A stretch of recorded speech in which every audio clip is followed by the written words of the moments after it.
ধরুন একজন ব্যক্তি এসে নিজেকে নবাব স্যার সলিমুল্লাহর শেষ বংশধর হিসেবে পরিচয় দিল এবং আপনাকে বলল যে আমার বিশাল অর্থবিত্ত রয়েছে, দুবাইয়ে আমার নিজস্ব স্বর্ণের গোল্ডের কারখানা আছে, আমার বাবা ওয়ার্ল্ড গোল্ড কাউন্সিলের চেয়ারম্যান, আমি চাইলে আপনাকে যে কোনো চাকরি দিতে পারবো।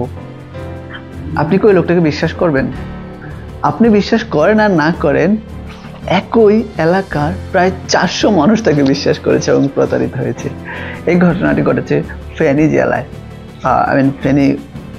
ফেনীর 400 ব্যক্তির কাছ থেকে তিনি 3,34,00,000 টাকা প্রতারণা করেছেন আলী হাসান আসকারী নামে এক ব্যক্তি। নবাব সলিমুল্লাহর নাতি দুবাইয়ে আছে স্বর্ণের কারখানা, সিঙ্গাপুরের মাউন্ট এলিজাবেথ হাসপাতালের মালিক। এভাবেই পরিচয় দেন নবাব খাজা আলী হাসান আসকারী। ওনার পুরো নাম হচ্ছে আলী হাসান আসকারী। তার নামে 3টি মামলা করা হয়েছে মিরপুর, মতিঝিল ও মোহাম্মদপুর থানায়। তিনি মূলত একজন আসামি, একজন প্রতারক। তার কাজই হচ্ছে মানুষের সাথে প্রতারণা করা। আলী হাসান আসকারী 2014 সালে ঢাকার নিকুঞ্জ এলাকার ওয়ার্ড কাউন্সিলরের কাছ থেকে আবেদন করে নবাব খাজা আলী হাসান আসকারী নামে একটি জন্ম নিবন্ধনপত্র সংগ্রহ করেন 2014 সালে এবং তারই ভিত্তিতে 2015 সালে ঢাকার আঞ্চলিক পাসপোর্ট অফিস থেকে আবেদন করে তিনি মূলত তার জন্ম নিবন্ধন ও 2015 সালে ঢাকার আঞ্চলিক পাসপোর্ট অফিস থেকে তিনি পাসপোর্ট সংগ্রহ করেন সেম একই নামে নবাব খাজা আলী হাসান আসকারী এবং তারই ভিত্তিতে তার জন্ম নিবন্ধন এবং পাসপোর্ট দিয়ে তিনি 2017 সালে নবাব আলী হাসান আসকারী নামে তার জাতীয় পরিচয়পত্রের জন্য আবেদন করেন এবং তিনি জাতীয় পরিচয়পত্র সংগ্রহ করেন এবং ওই পরিচয়পত্রের জন্য তার নথিতে কোনো পুলিশ ভেরিফিকেশন কোনো তথ্য পাওয়া যায়নি। তার পুরো বিষয়টা ছিল ফ্রড। এই যে আলী হাসান আসকারী নামে এই ব্যক্তি, তিনি তার মিথ্যাকে নিজে এতটাই বিশ্বাস করছেন, মানে এতটাই বিশ্বাস করে ফেলেছিলেন যে তিনি নবাব সলিমুল্লাহর অরিজিনাল যে কিছু সম্পত্তি আছে ঢাকা এরিয়ার ভিতরে আশেপাশে, তিনি ওগুলা নিজের বলেও কয়েকটি থানায় মামলা করেন। তার মধ্যে উল্লেখযোগ্য হচ্ছে পুলিশ জানিয়েছে আলী হাসান আসকারী ঢাকার নবাব অ্যাটেস্টের সম্পত্তির মধ্যে শাহবাগের একটি অংশের মালিকানার জন্য ভূমি অফিসে 2টি মামলা করেন, যার একটি হচ্ছে 707/2020 এবং 890/2020। এছাড়াও নারায়ণগঞ্জ এলাকাতেও নবাব অ্যাটেস্টের কিছু সম্পত্তি আছে এবং নারায়ণগঞ্জে নবাব অ্যাটেস্টের সেই সম্পত্তিগুলোর জন্য তিনি 3টি মামলা করেন, যা ছিল 6/6/6/2020, 6/6 এবং 7/2020 এবং 6/6/8/2020। তিনি 3টি মামলা করেন। এখন ভাবুন, একজন প্রতারক যে জানে সে নিজেও প্রতারক, সে একে তো নবাব স্যার সলিমুল্লাহর নাম বিক্রি করে খাচ্ছে, নিজেকে পরিচয় দিচ্ছে, মানুষের সাথে মিশছে, তার নিজের সোশ্যাল স্ট্যাটাস তৈরি করতেছে, তার উপর তিনি নবাবের অ্যাটেস্টের সম্পত্তির অংশীদারিত্ব দাবি করে 5টি মিথ্যা মামলা করে। সে কি পরিমাণ কনফিডেন্স মিথ্যুক ছিল! শুধু তাই নয়, তিনি সাধারণ মানুষকে যে পরিমাণ ভোগান্তি দিয়েছেন, যদি তার একটা বিষয় আমরা তুলে ধরি, জনাব আলী হাসান আসকারী মূলত একজন প্রতারক। তিনি মানুষদেরকে বলে পরিচয় দিতেন যে তার নাম হচ্ছে নবাব আলী হাসান আসকারী, তিনি স্যার সলিমুল্লাহর শেষ বংশধর। তিনি কি করতেন, এই একই পরিচয়ে তিনি বিভিন্ন অনুষ্ঠানে যেতেন, বিভিন্ন সাংস্কৃতিক কালচারাল বিভিন্ন প্রোগ্রাম অনুষ্ঠানে যেতেন। অনুষ্ঠানে গিয়ে সেখানে যেসব বিখ্যাত ব্যক্তিবর্গ আসতো, শিল্পী আসতো, মন্ত্রিসভার সাংসদ আসতো, তাদের সাথে তিনি একই পরিচয়ে পরিচিত হতেন এবং তাদের সাথে সেলফি তুলতেন এবং ওই সব পিকচারগুলো তিনি সোশ্যাল মিডিয়ায় পোস্ট করতেন এবং নিজেকে বলতেন যে দেখুন আমার কত উচ্চ বর্গের মানুষের সাথে আমার পরিচয় আছে, আমার হাত আছে, আমি হ্যান ত্যান, হ্যাঁ আমার অনেক সম্পত্তি আছে, এসব বলতেন তিনি।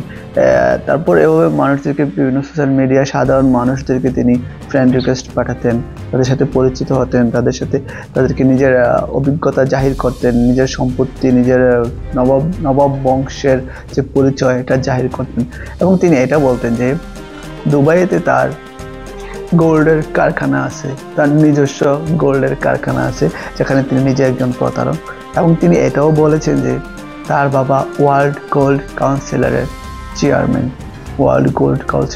আপনি ভাবতে পারতেছেন কী পরিমাণ মিথ্যুক একজন ব্যক্তি।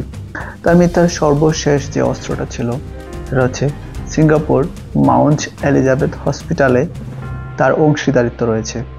যে বিষয়টা দিয়ে যে কথাটা বলে তিনি মূলত সবচেয়ে বেশি মানুষের সাথে প্রতারণা করেছেন।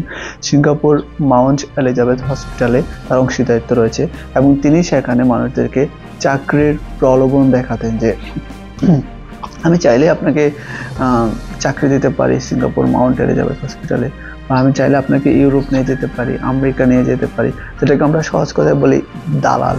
তো তিনি এভাবে মাউন্ট এলিজাবেথ হসপিটালের চাকরির কথা বলে মানুষের কাছ থেকে বিপুল অঙ্কের টাকা হাতিয়ে নিয়েছেন। শুধুমাত্র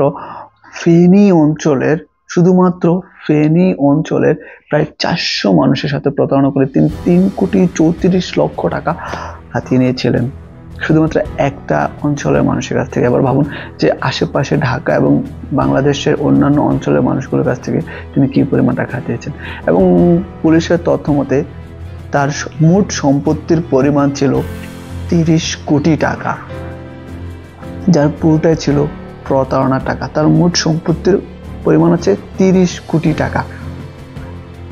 তাজুল ইসলাম নামে এক ব্যক্তির কাছ থেকে তিনি 43 লাখ টাকা নিয়েছেন মাউন্ট এলিজাবেথ হসপিটালে চাকরি দেওয়ার কথা বলে। এছাড়াও আরেক ব্যক্তি রয়েছে মানজুর রহমান নামে, তার কাছ থেকে প্রায় 48 লক্ষ টাকা নিয়েছেন সেম একই মাউন্ট এলিজাবেথ হসপিটালে চাকরি দিবেন এই কথা বলে। টোটাল টাকা নিয়েছে আমার 17,10,000। মাউন্ট এলিজাবেথ ওর আব্বার মানে ডিরেক্টর, আর আব্বার ডিরেক্টর, এরকম মনে করেন অনেক ধরনের কথা বলছি। তার প্রতারণার এই কয়েকটি ধাপে ছিল। মানুষদেরকে চাকরি দিবেন, মানুষদেরকে বিদেশ পাঠিয়ে দিবেন, ইউরোপ নিয়ে যাবেন। তিনি মানুষদেরকে বলতেন, এভাবে বুঝাতেন যে দেশে থেকে কি করবেন, ঘরবাড়ি সম্পত্তি যা আছে বিক্রি করে দেন, বিদেশ চলে যান, পরিবার নিয়ে সুখে শান্তিতে থাকেন। শুধু তাই নয়, দেশের অভ্যন্তরেও ছিল তার ব্যাপক পাওয়ার। তার যে পরিচিত মন্ত্রী, তার যে পরিচিত সাংসদ ছিল, ওদেরকে বলতেন যে হ্যাঁ আমার আছে, আমি ওখানে সুপারিশ করতে পারবো, আমাকে এত টাকা দিন। যার কারণে তিনি পুলিশ এসআই নিয়োগের কথা বলে প্রতিজনের কাছ থেকে 6 লাখ করে টাকা নিতেন। যতজন ছিল তাদের কাছ থেকে প্রতিজনের কাছ থেকে 6 লাখ করে টাকা নিতেন। বলতেন যে হ্যাঁ আমার এরকম পরিচিত সাংসদ আছে, মন্ত্রী আছে, এমপি আছে, আমি আপনাদেরকে পুলিশের এসআই পদে নিয়োগ দিতে পারবো, তবে প্রতিজনের ক্ষেত্রে 6 লাখ করে টাকা লাগবে। তাছাড়া তিনি মিডল ইস্টেও মানুষকে পাঠানোর কথা বলে প্রতারণা করেছেন। মিডল ইস্টের জন্য যাদেরকে বলেছেন তাদের প্রতিজনের কাছ থেকে প্রায় গড়ে 3.5 লক্ষ টাকা করে নিয়েছেন মিডল ইস্টের জন্য, এবং পুলিশ এসআইয়ের জন্য 6 লাখ টাকা করে নিয়েছেন, যদিও তিনি তার কোনোটাই করেননি। এটা ছিল 2020 সালের সবচেয়ে অন্যতম আলোচিত একটি ক্রাইম রিপোর্ট, যা আলী হাসান আসকারী ব্যক্তি মাধ্যমে ঘটে। এটা খুবই ফানি এবং একই সাথে আমাদের জন্য অনেক বেশি শিক্ষণীয় একটা বিষয় ছিল। অন্তত লোভে পা দেওয়া যাবে না। এই ধরনের যত দালাল আছে যারা ইউরোপ আমেরিকা নিয়ে যাবে, চাকরির কথা বলবে, তাদের লোভে পা দেওয়া যাবে না। একটা সময় ছিল, বিগত আমাদের নতুন সরকার পরিবর্তনের কারণে আশা করি এসব সিস্টেমগুলো পরিবর্তন হবে। আপনারাও সাবধানে থাকবেন, আপনাদের পরিবারকেও সাবধানে রাখবেন, এসব প্রতারকের ফাঁদে পা দিবেন না, নাহলে আপনার এবং আপনার পরিবার সবাই বিপদে পড়বে। আমার চ্যানেলটি ভালো লাগলে এবং এই ধরনের আরো নিউজ এবং তথ্য পেতে চাইলে অবশ্যই আমার চ্যানেলটি সাবস্ক্রাইব করে রাখবেন, আপনাদের বন্ধুদের সাথে শেয়ার করবেন। সবাইকে অনেক অনেক ধন্যবাদ। ভালো থাকবেন, সুস্থ থাকবেন এবং সাবধানে থাকবেন। অবশ্যই প্রতারক এবং ক্রাইম থেকে দূরে থাকবেন। ধন্যবাদ সবাইকে। আল্লাহ হাফেজ।